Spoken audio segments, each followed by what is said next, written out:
Morning, church. Welcome to Sanctuary Community Church's Zoom service. Today I'm Katie Iverson, one of the members here at Sanctuary. And I mean, it's a great time to be alive, right? Don't answer that. But I'm going to tell you about the trifecta of my best life that I've been living for the last 48 hours. First, on Friday, the season premiere of the Baby Yoda show, also known as The Mandalorian, and it was awesome. Last night, and third, I have a giant bag of Clorox wipe scented Halloween candy that I had for breakfast. So if that's not living, I don't really know what is. So you guys pop over to the chat sometime during service and tell me what your best life trifecta from the last 48 hours is so we can all celebrate together. Okay, enough about me and my baby Yodas. Let me read our Sanctuary's traditional welcome statement. We here are a community that makes space for every race, orientation, and gender identity. We welcome belief and doubt, devotion and exploration while hoping to connect with God, one another, and our world as we do life together. If you're a visitor or new to Sanctuary, a special welcome to you. We know it's really hard to connect with a new church right now, and we want to make it as easy as possible. We have a very short connection form on our website. The link is right there in the slides. It'll take us a minute to fill out, and there's a spot where you can let us know if there's a meaningful way that we can connect further with you, whether it's through a phone call or maybe even a COVID-safe meeting. And you can get a lot of more information about Sanctuary on that site. So thanks. We have a few announcements this morning before we get started. The first, remember we're holding a members meeting today, immediately following the service around 9:45. We'll transition right minutes. Everybody's welcome, but members are especially encouraged to attend as we'll be voting to confirm new board members. Our second announcement is a shocker. It is election day this week in case nobody has heard, so thanks for the reminder, Sanctuary announcements. It sounds like we might not know the results for even a couple days or the week, so maybe this is just good to call it election season. Anyhow, a couple things related to the election. We know the stakes are rather high and elections and anxiety surrounding. And if you'd like to talk to a pastor about this, feel free to connect to one of them. And we know it's a really hard time for lots of folks. You can connect with them in the chat window or by emailing. All the emails for the church are always the person's first name and then at sanctuaryic.org. Second, David is going to host a prayer for our nation on Election Day, Tuesday at between 12 and 12:30. There'll be a moment for centering prayer, followed by time for anyone to join in praying for our country. So email David for the Zoom link. His email's on the screen, or send him a message in our chat.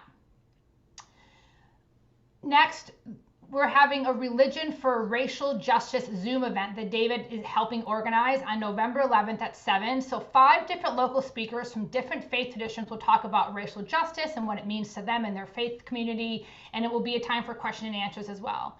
To attend, you have to sign up in advance to receive the Zoom link, and we have that link in the chat window. And finally, we're looking forward to Advent. Yes, Advent, the coming. We're excited. Sanctuary staff is creating Advent kits, and we need your feedback on this. We're wondering how many kits to make, and we're going to launch a poll right now with a quote, with a wink to the person launching the poll right now. And we want your feedback with a 1-question poll if you want an Advent kit from Sanctuary. The kit will include, the poll went over my notes. The kit will include Advent candles and a string of lights along with 1 paper card to hang for each day during Advent starting on Sunday, November 29th. The card will contain a reading, a suggested action, a social media engagement prompt, or a QR code linked to a Christmas story or song.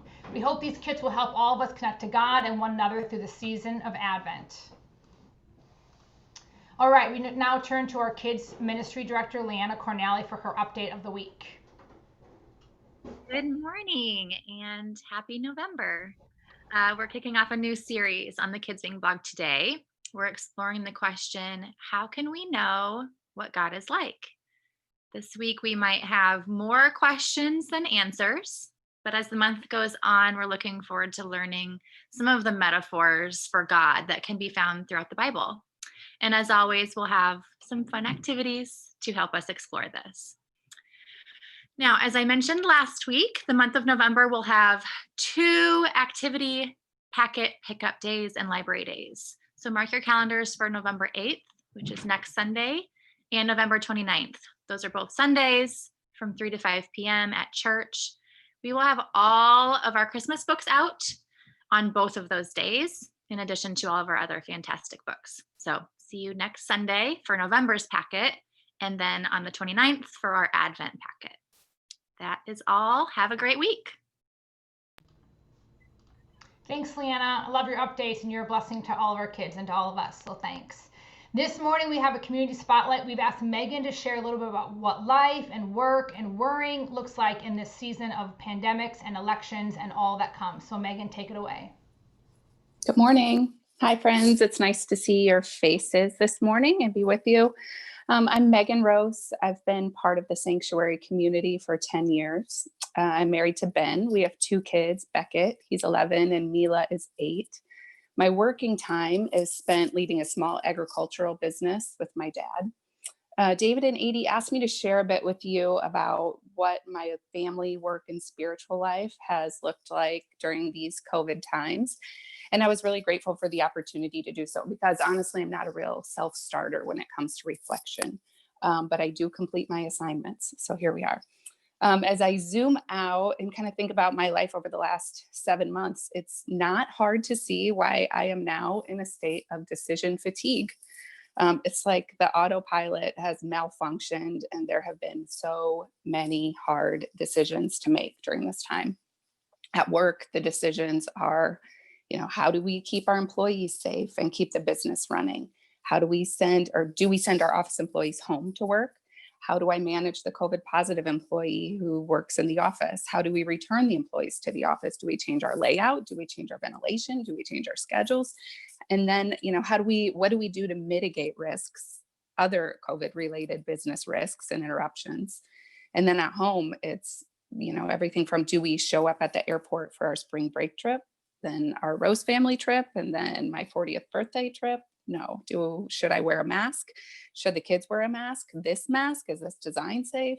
Do I get the groceries delivered? Can I go to the grocery store? Do I wipe down the groceries? Do I ask this lady next to me at the meat counter to mask up?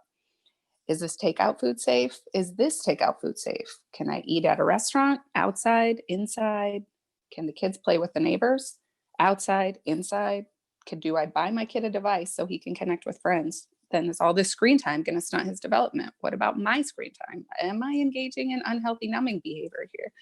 Can we share a meal with friends? What about those friends? But do we leave out those friends because they take more risks?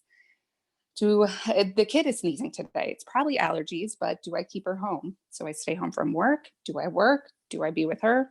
What do we do with these kids all summer? Can they play baseball? Can they go to sleepaway camp? Can they go to the lake with grandpa, grandma? How do we return the kids to school? Online, hybrid, in person? Oh no, the kids may have been exposed to somebody with COVID. This one seems to recur. What do we do now? Do we keep the kid inside? Do we all stay inside? Who do we notify? Do we get tested? How do we get tested? So for each of these decisions, I'm running this cost benefit analysis. I'm talking with Ben and the kids about the parenting decisions. What do the kids need? What do we need as parents? I'm talking with my dad about the business decisions. What do our employees need? What does the business need? I'm researching online. I'm having awkward and vulnerable conversations with the friends and colleagues who could be impacted by my decisions. And with respect to many of these decisions, I'm worrying. I'm waking up at 2 a.m. I'm second guessing, breathing, praying. It's a lot. My tendency when I'm feeling stress is to turn inward and hunker down. And periodically in the last several months, I felt God nudging me to reach out, to call a friend, to stop and chat with a neighbor, to take a walk, to go to an outdoor yoga class. Then I felt the warmth of God's presence with me as I gaze in awe at the vibrant fall colors or breathe deeply through the intense sensations of a held warrior pose. In those moments where there's no decision that needs to be made, I ask God to fill me and give me peace and wisdom, patience for whatever is to come. Thanks. Thanks so much, Megan. That was lovely. You are a warrior, and all of us think all those things all the time. I wish we could be sitting next to each other, thinking them together and having coffee. We're going to now turn to our first song from one of our regular worship leaders, Amy Hospodarski, and after that, we'll go right into our message from James Tutson, who's one of our adjunct Sunday preachers.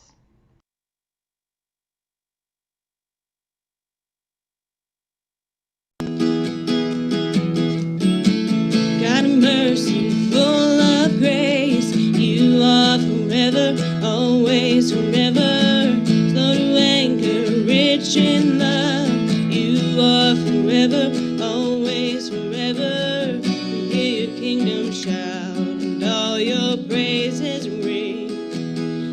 the heavens roar, echo across the ground. And as your people sing of your majesty, Lord, hear the sound. Lord, hear the sound.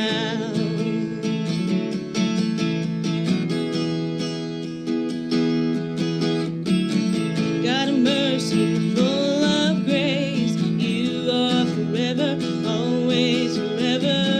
Slow to anger, rich in love, you are forever, always forever. We hear your kingdom shout and all your praises ring. So let the heavens roar, echo across the ground. And as your people sing of your majesty, Lord, hear the sound. Lord, hear the sound. Everyone, everyone, everyone, everyone, everyone, you forgive, everyone, you restore, everyone, you redeem,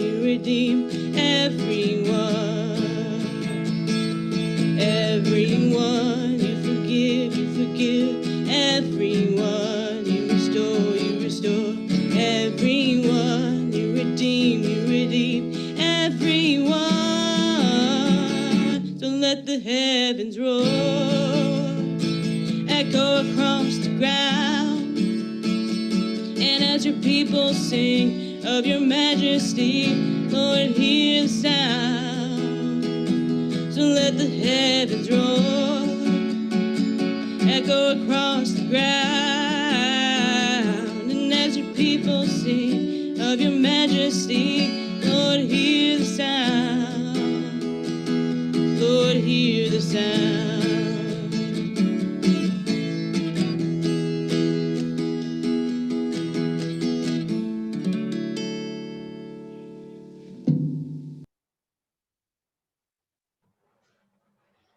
Good morning, good morning.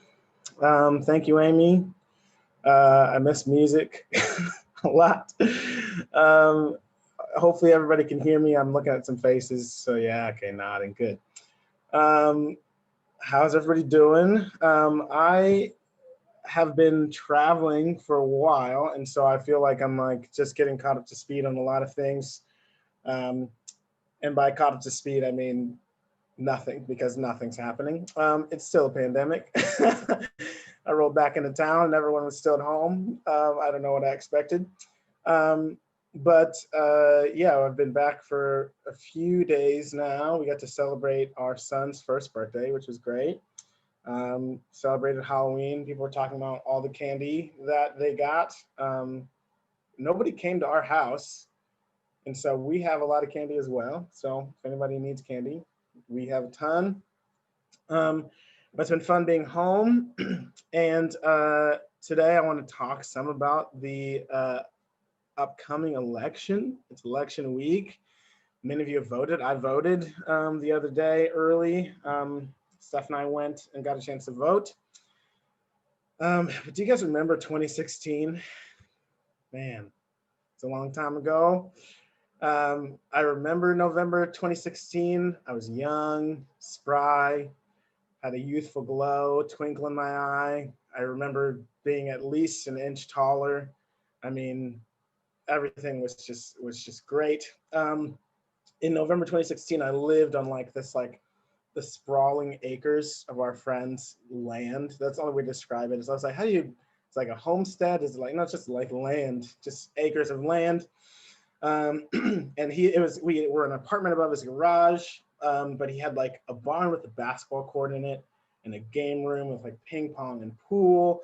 And he had an orchard and a swimming pool, and there were like 2 friendly dogs. It was just very idyllic. Like 2016 was very strange. We would make like homemade cider and host bonfires and like do chores on the land. We were also expecting our first child. I remember 2016 was a very rosy glow right now. And I remember we posted a photo announcing that my wife was pregnant on election day. So we posted a photo, and the kind of sonogram in the foreground, and the background was like our I voted stickers. And I remember there may or may not have been some cheeky, comment about having a girl and having a female president, things like that were said. And we just like went into we were ready for the afternoon. We were going to have a relaxing afternoon, go into the evening and watch the election results roll in. And roll in they did. Now, I'm not going to spend this sermon talking about like, oh, what candidate's great and who's bad and all this different things. That's not the goal, but suffice it to say, my candidate, the one that I voted for, did not win in that election. So regardless of who you voted for or why you voted or any of those things, that's not my point here in the sermon. I think we can all agree that the last 4 years has been very tumultuous. I'm 31, and it's been the most, tumultuous 4 years of my existence as far as the American landscape. And I don't think it's close. Like obviously I was a kid in the early 90s, but I don't think it's close. And so if I had to sum it up, I think we've kind of started to realize a little bit more of like how fragile our humanity and our human structures are in ways that are very stressful. We've seen like how easily relationships can get strained. We felt like tension or anger at a moment's notice.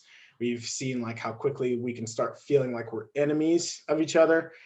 We've seen like systems of checks and balances or things that we thought were like put in place very, sturdily, feel more shaky. They become kind of grappling grounds for power. And many of us have felt like more powerless than ever within these last 4 years. And then the crown jewel of all of that, 2020, this year that we are in with all of its unexpected challenges and stresses and tensions that Megan already got into, that we all, I don't even need to say more. We're all in it right now. Everything's at a fever pitch right now, and here we are headed into election week. And so I would like to tell you everything that I'm feeling about this. So if you're a licensed therapist, stay on after, and I will do that with you. I'm gonna need that to be pro bono, and I will need a full hour. So because I don't have a full hour, I won't get into all the emotions that I'm feeling. I feel like I'm like just emotional tornado right now. I'm the equivalent of when you go into a room to like do something and you forget what you're doing there. That's my emotional state. I'm like, I know I was feeling something, but now like something else has taken my attention and I'm feeling a new thing. And I didn't even process the last feeling. So in light of all those emotions that we may be feeling, that I'm feeling, that you might be feeling, I want to talk a little bit about well-being. I want to talk a little bit about happiness, which is an interesting concept right now.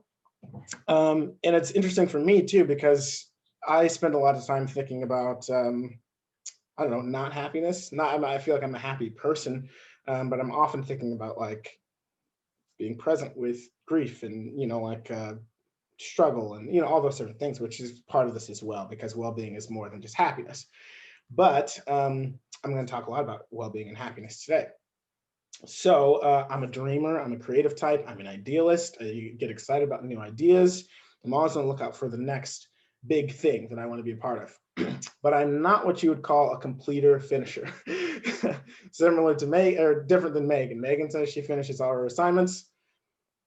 I don't know that I've ever fully finished an assignment.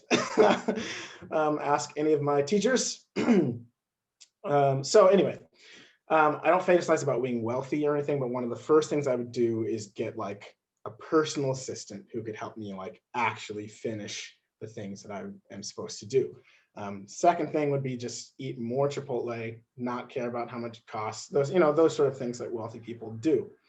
That said, I began a number of pandemic goals. So like fitness goals, food goals, music goals, goal organizing goals, like, oh, I'm going to get a board and then, all the chalk, and it's going to be, the strings, like they're trying to solve a mystery, like all that stuff. And I haven't finished many of those. One of my goals, though, was to take a class, and this class is called The Science of Well-Being. Maybe some of you have heard of it because it's gotten national attention a number of times. And since this class's inception, a lot of universities have parroted this class and taken it into their curriculum. And immediately, as soon as it like gets to a school, it quickly becomes the most popular class at the school. So I read about it a few times. I stumbled across an ad on Facebook saying you could take Yale University's Science of Well-Being for free online. So you guys, I'm a Yale student. I made it. Yes, congratulations to me. Anyway, like I said, not much of a completer finisher. The class was from March to May, but the deadlines are fake. Good for me. So here I am in November, still taking it. But I will finish it because it is one of the most significant things I've done in known memory. So to kind of oversimplify the class is about what we think makes us happy, what actually makes us happy, what we think will make us unhappy, what actually makes us unhappy, and why. And so it's really interesting. It's super meaningful. It's something that I think everybody should take if they're still offering it. And it's not just like wishy-washy, like here's my ideas of like what I think makes us happy because I'm a professor. I've, thought about this a lot. It's all backed up in like research, scientific research studies by really reputable people, and a lot of them. So it's scientifically what creates well-being. And I'm going to preface all this by saying I'm a student, a Yale student, yes, but I am a student. And so my goal here is not to like teach you everything. It's more just to speak openly about what I'm learning. It may not be perfect because I'm still learning it. I'm still in the class that was done in May. But it's great. So I want to talk to you about a couple things, and then I want to talk about some stories from the Bible and how that actually affects us right now this week. So the first thing I want to talk about is that our brains are terrible. And don't get me wrong, I love my brain. They do amazing things. They are incredible things that, I could spend my life learning about, but they have so many harmful habits that they do intended to keep us surviving. They have these kind of underlying functions that are intended to keep us alive and surviving. That's great. We want to be alive, but they don't necessarily help us thrive. So I'm going to talk about a couple of those things. The first thing is relativism. So our brains are not natural. They're not naturally inclined to just like be intrinsically happy. Our happiness is often judged relative to something else. This is probably not new news. We are often comparing ourselves to other people, other jobs, other salaries, other belongings, other blah, blah, blah, blah, blah. We're always comparing. And often to like the most unrealistic standards. Our brain has no distinction of those things. So even when we talk about like social media, that sort of age-old thing of like, oh, we're looking at all these beautiful people and we're like, oh, I wish I looked like that. Our brain doesn't logically say like, that person is paid to exercise. You know what I mean? It just says like, look at that. I wish I could look like that. You know what I mean? So that's one of the first things that we're constantly comparing, and it's relativism. I opened my sermon actually by talking about this in kind of a joking way, but 2016, when I look back on it, it was idyllic. Everything was so great. I was so happy. Look how great my life was. But if you would have asked me in 2016, like, how's your life? I probably would have said like, could be better in these ways. Because that's the second thing. Our brains do an incredible job of making things normal. So your happiness, we all have a baseline of happiness. Some of us are naturally a little more happy than others, but we all have a baseline, meaning that all the things that we think might make us happy, so let's say it's a better job or better salary or new car, or even like getting into the school that we want, or even like falling in love, all of those things only make us happy very briefly, and then we go back to baseline. The average married couple has 2 years of like, I'm a little happier than I normally am, and then back to baseline. And that might sound depressing, but it does this in the opposite direction too. So the things that we think will make us unhappy, getting fired, not getting into that school we wanted, like, I don't know, pay reduction, whatever, it can make us briefly unhappy, and then it brings us back to baseline. Our brains are just trained to do that. And so in 2016, as I look back on it now, I think like, oh, it was ideal, it's great, it's fantastic. But in 2016, I would have said like, that's baseline. It just is normal. This is what my life is. It's not making me happier or more unhappy. We see this a lot. I've talked about this before, but with salaries, especially things like that, where at any salary level you can ask and they would say, I could stand to be making more. Doesn't matter what the salary is. You could be making $1 million and the millionaire would say like, I could stand to be making a little bit more. And if you're making $20,000 a year, they'd say the same thing. So what actually makes us happy? If it's not like those things that we think will make us happy, what actually makes us happy? And I want to talk about that looking at a couple different passages in the Bible. And the first is from Jeremiah. And it's a pretty popular passage, popular story that many of you might have heard, but I'll set the scene. The Israelites have been exiled from their home in Jerusalem. They're captives of the Babylonians. They've lost their homes, their places of worship, their sacred spaces. They are in a strange place, strange customs. They're miserable. A far worse political landscape than what we are experiencing with all of the tensions that we have, just in terms of, these people feel absolutely, they don't have any power or control, and they're trapped in a place that's not their own, ruled over by people that are not their own. And Jeremiah, a prophet, brings a message from God to the Israelites, and it is not what they expect. This is what he says. This is what the Lord Almighty, the God of Israel, says to all those I carried into exile from Jerusalem to Babylon. Build houses and settle down, plant gardens and eat what they produce. Marry and have sons and daughters, find wives for your sons and give your daughters in marriage, so that they too may have sons and daughters. Increase in number there, do not decrease. Also seek the peace and prosperity of the city to which I have carried you into exile. Pray to the Lord for it, because if it prospers, you too will prosper. Yes, this is what the Lord Almighty, the God of Israel, says. Do not let the prophets and diviners among you deceive you. Do not listen to the dreams you encourage them to have. They are prophesying lies to you in my name. I have not sent them, declares the Lord. Okay, so the Israelites are miserable, they're heartbroken, they're hopeless, and God's message is build houses, settle down, plant gardens, get married, have kids, multiply, be with God, live. Now I could stop there and just say like, oh, great message, that's awesome. But I think that's kind of, it's hard advice. It's kind of like people saying like, just like be happy, you know what I mean? Like that's what it sounds like initially. But I want to add a little bit more depth by offering you a second passage. And this is one book prior. So you've got the book of Jeremiah, where Jeremiah is giving these messages to the Israelites. The book previous is a prophet named Isaiah, who's giving messages to the Israelites from God.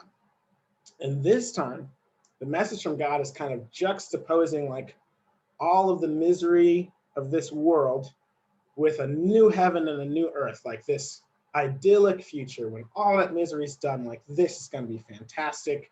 That's what he's talking about. And here's what he says. Never again will there be in it an infant who lives but a few days, or an old man who does not live out his years. One who dies at 100 will be thought a mere child. The one who fails to reach 100 will be considered accursed. They will build houses and dwell in them. They will plant vineyards and eat their fruit.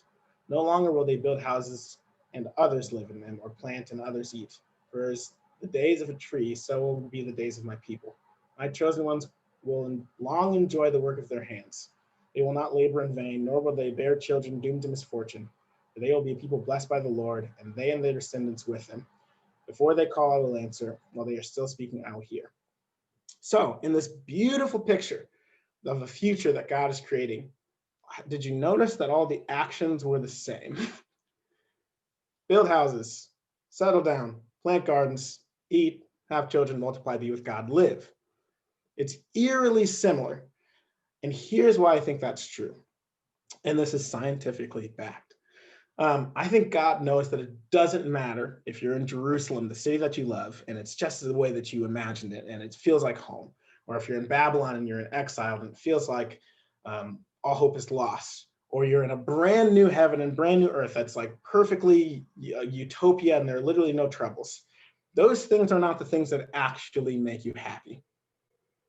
Science says that's not what makes you happy. What makes you happy scientifically are things like presence and gratitude, mindfulness, savoring experiences and reflecting on those experiences, and things of that nature. It's never been about what we experience. It's always been about how we experience it. The kingdom of God has never needed to wait for optimal conditions. It is. It always is.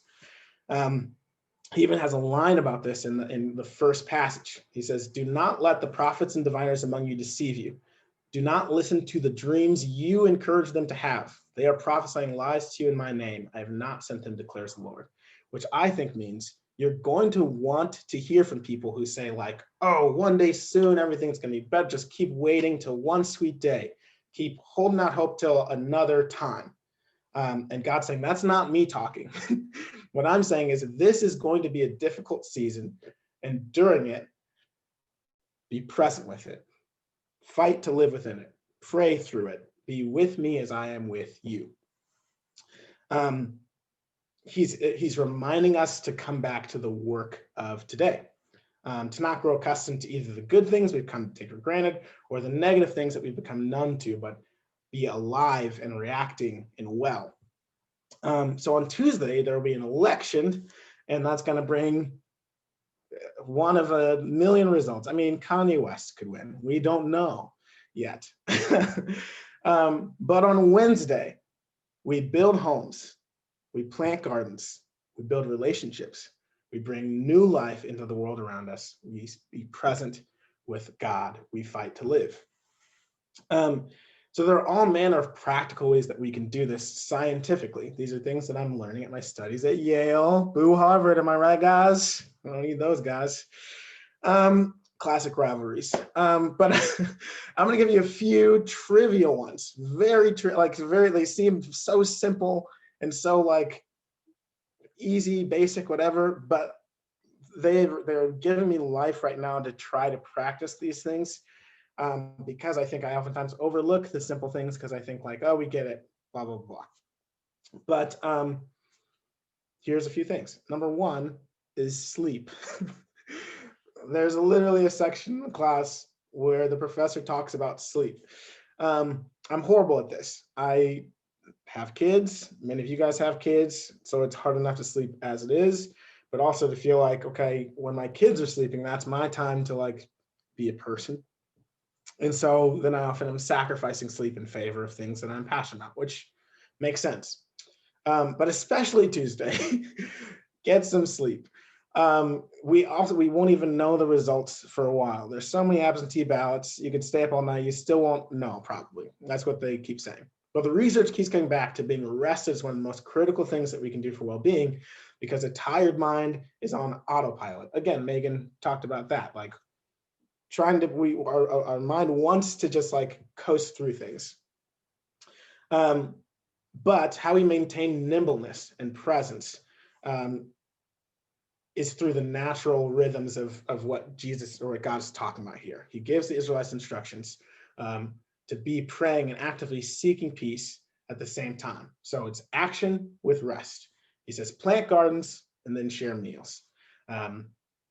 He says, do some work, but also celebrate weddings. You know what I mean? We need rest for our well-being. It's how our brain continues its process of becoming well. Number two, exercise. And I know that these are ridiculous, but the class is literally talking about these things and saying like, you should be focusing on these. This is really hard during a pandemic. I know that for sure. But I personally kind of ignore this all the time. And the research keeps coming back saying 30 minutes of exercise actually changes our brain chemistry, but additionally, it primes us to seek well-being. In other words, it doesn't just make us feel better mentally, we're also more likely to seek or do things that make us feel better mentally when we do 30 minutes of exercise. Like our brain is awake, it's active, and it actually primes us to reach those goals. So you don't hear about it like CrossFit and Pilates and stuff like that, obviously in biblical times. But what I think God is keyed in on this when he talks about planting gardens and labor.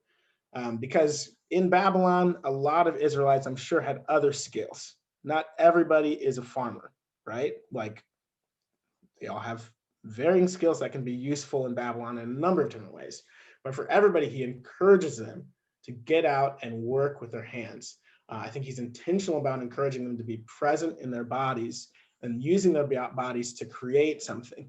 And I think that's really important for us as well. And number 3, and this one's a little more complicated, is to have some experiences planned. So this one is a little bit tricky, but especially in a pandemic. But our brain does this thing, like I said, where we bring things to normal.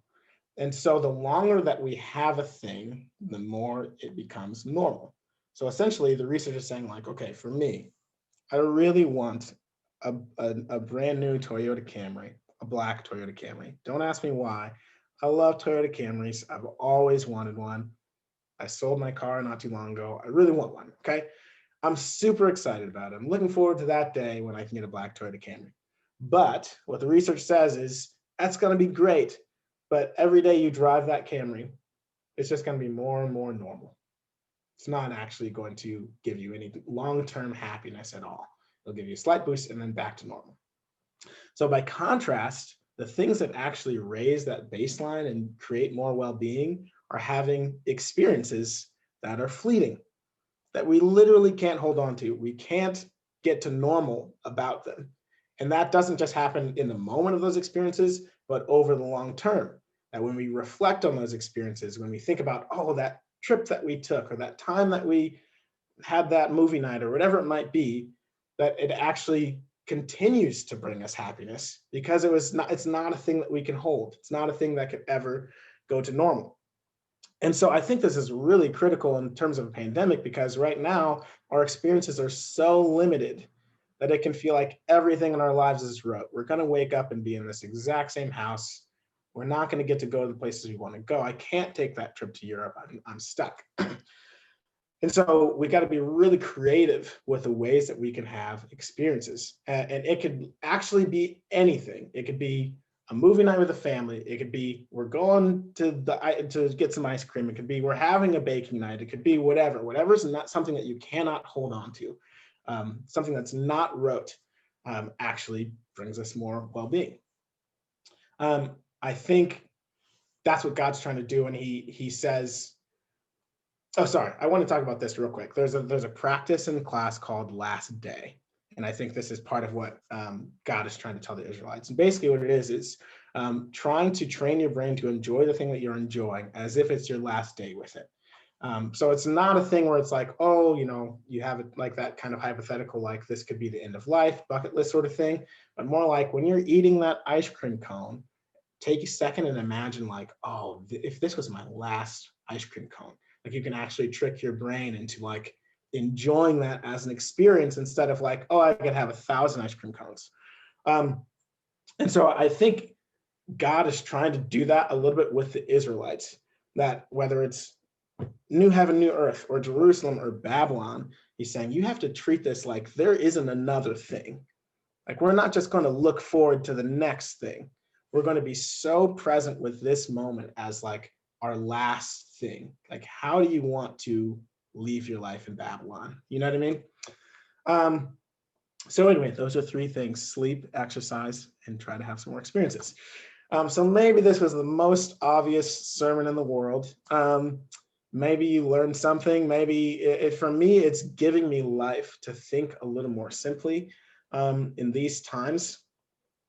Scientifically speaking, just as a reminder, the election results and subsequent challenges actually won't affect your baseline very much. Maybe that's relieving to hear. You might feel excited about your candidate one briefly, and then you're going to go back to baseline, or you might feel devastated, and then we're going to go back to baseline. What actually raises those baselines has always been about the things that we can actually do, about the practices we engage with, about building and planting and growing and eating and relating and creating with God. And that is from a Yale student.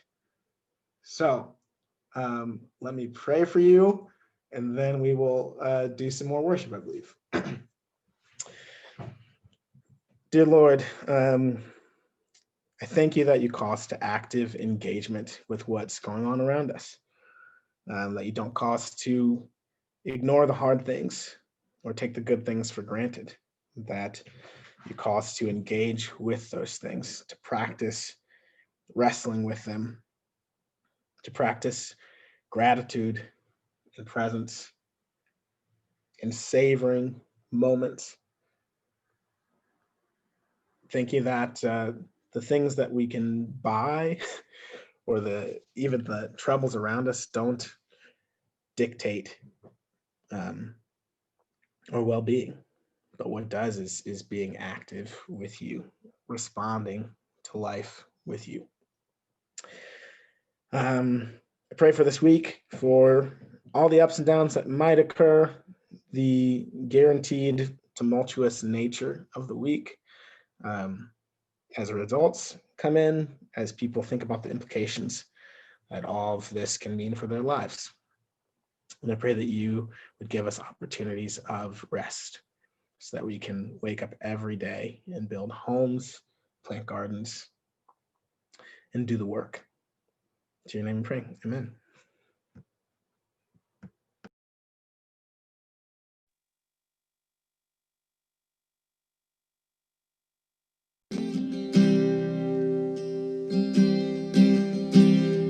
When I'm feeling low and my heart is weak, I know you have the strength. You will carry me when I'm broken down and I'm filled with grief. I know you're far beyond what my mind conceives. When I'm feeling low and my heart is weak, I know you have the strength. You will carry me when I'm broken down and I'm filled with grief. I know you're far beyond what my mind conceives. And as I look beyond the cares of life, I can feel your heart through the pain and strife. As I look beyond the cares of life, I can feel your heart, feel you offer life. And as I look beyond the cares of life, I can feel your heart, feel you offer life. I can feel your heart.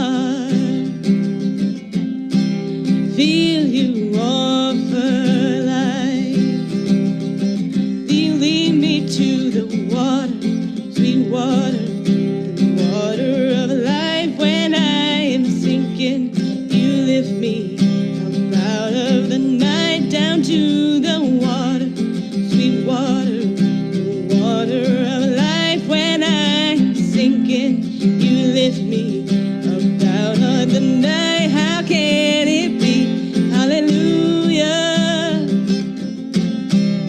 Feel this love overtake me. How can it be? Hallelujah.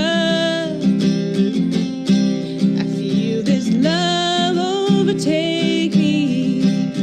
You lead me to the water, sweet water, the water of life. When I am sinking, you lift me up out of the night, down to the water, sweet water, the water of life. When I am sinking, you lift me up out of the night. How can it be? Hallelujah. I feel this love overtake me. How can it be? Hallelujah. I feel this love overtake me. How can it be? Hallelujah. I feel this love overtake me. How can it be? Hallelujah. I feel this love overtake me.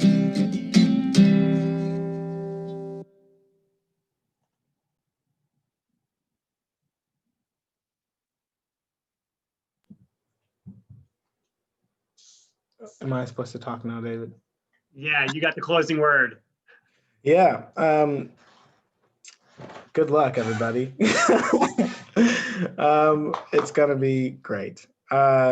Looking forward to trying to practice what we can practice, and yeah, it's good to be back. Good to be present with you as much as I can be. Y'all have a great Sunday. I believe there's a members meeting now. Great. Have a good Sunday.